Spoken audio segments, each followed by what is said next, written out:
Hey guys, Luke Clausen here.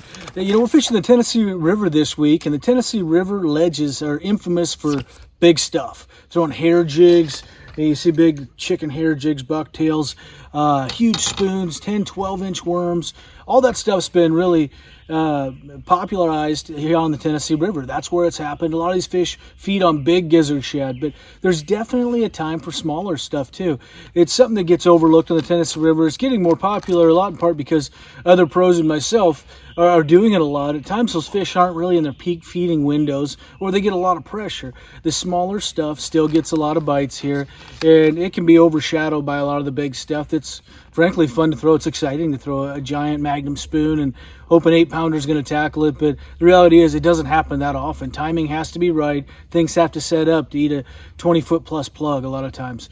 There's definitely some fish that'll eat it at any time, but catching numbers, catching fish consistently, you have to be very versatile in the Tennessee River, especially now more than ever that it's getting more pressure. We've seen our lakes with COVID just get beat to death. Everybody's out fishing.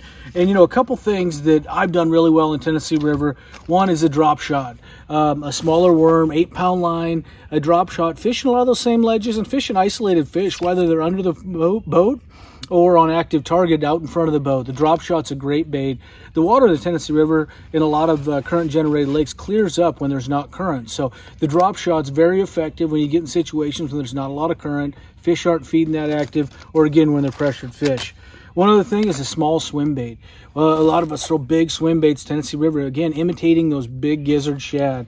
But they also eat small shad, and the smaller swim bait can be really effective at times. We don't have a lot of current, a lot of pressure. Again, those along with a shaky head and even a Ned rig can be really effective when you get into these schools of fish that have been caught a lot or just in a very neutral to negative mood. They're not feeding very aggressively.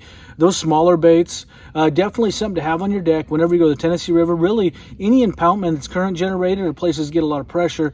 Deep fish, everybody likes to throw big stuff at them, but those little fish, or the big fish, will eat little stuff along with little fish too. The saying is, elephants eat peanuts.